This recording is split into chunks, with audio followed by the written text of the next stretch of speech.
Today from Ducati Croydon, I have the Scrambler icon in red. Hello boys and girls, I'm on the Scrambler today, courtesy of Ducati Croydon. This is the Scrambler icon base model, so you get a yellow and a red. The first thing I noticed is the seat position is a bit funny. I don't quite know where to sit. I'm kind of in the forward position, then I feel like I'm too far forward. And then if you move slightly further back on the seat, it's kind of okay, but then you're at a dip in the seat, so it feels kind of weird. I guess it's probably just the riding position I'll have to get used to. Lively little engine, 800cc, it's at about 72 brake horsepower, V-twin, so it's got quite a bit of torque. And it's pretty lively, it's not bad. Good for the twisties. You can do a bit of town, but as a twin obviously they do get warm.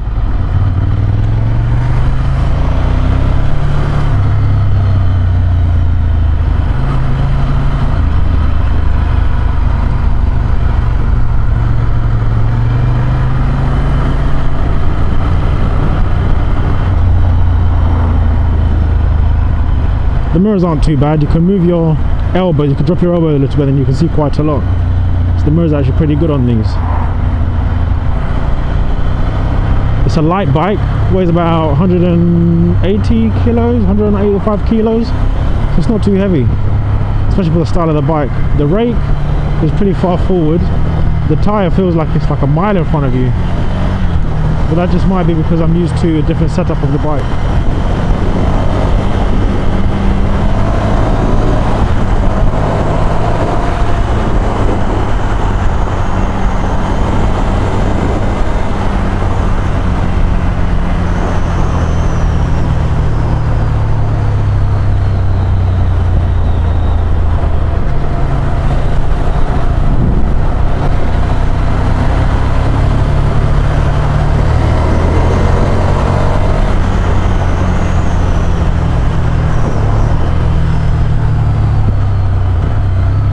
Scrambler made for these kind of roads. Nice little twisties, quiet. Has a nice little tone to the engine as well. When you open it, when you open the throttle part way, a quiet little tone comes out. Then when you open it full, it has this kind of angry snarl that comes out. It's a lively little engine. I like it.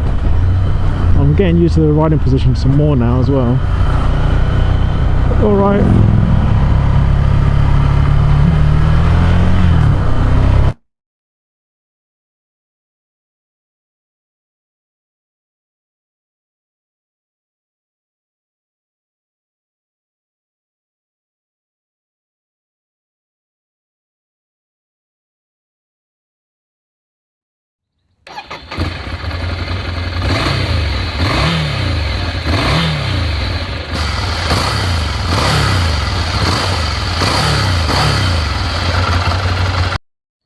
Nice simple dash by Ducati, has the revs going clockwise from the 3 o'clock position to the 9 o'clock position with the warning lights on the outside of the clocks.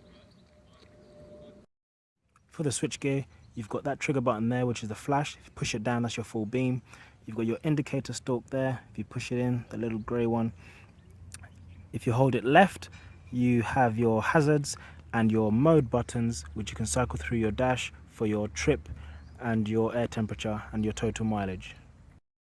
On the right hand side, you've got your kill switch and ignition. The Scrambler has a cool little halo light. Don't know if you can make them out.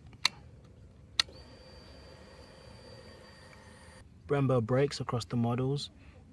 Spongy, but they're not supposed to be performance brakes like you get on the Monster R's and the Panigales and the Ducati's Multistraders and the Diavos. But it does the job. Front and rear ABS. Cool little package.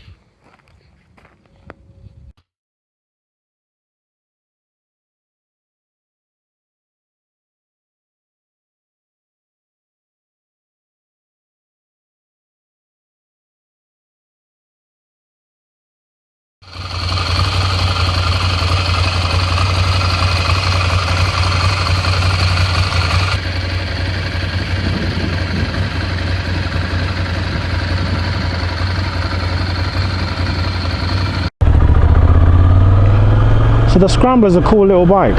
It'd probably be most people's second bike, but it's a cool little bike. You take it out every now and then on a Sunday for a nice casual ride, twisties.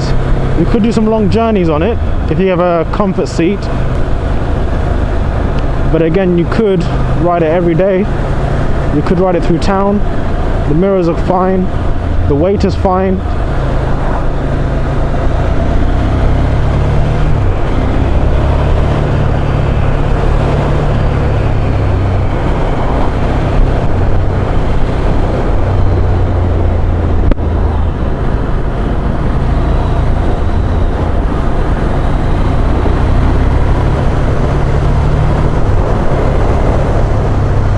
The brakes on this are not too bad actually. They're Brembos.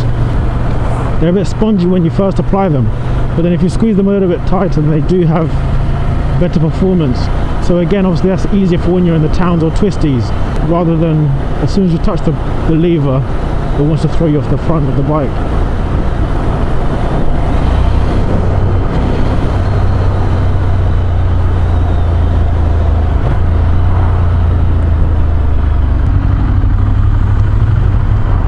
But for your town test, one good thing is, with just the clutch, it can roll about 6 miles per hour.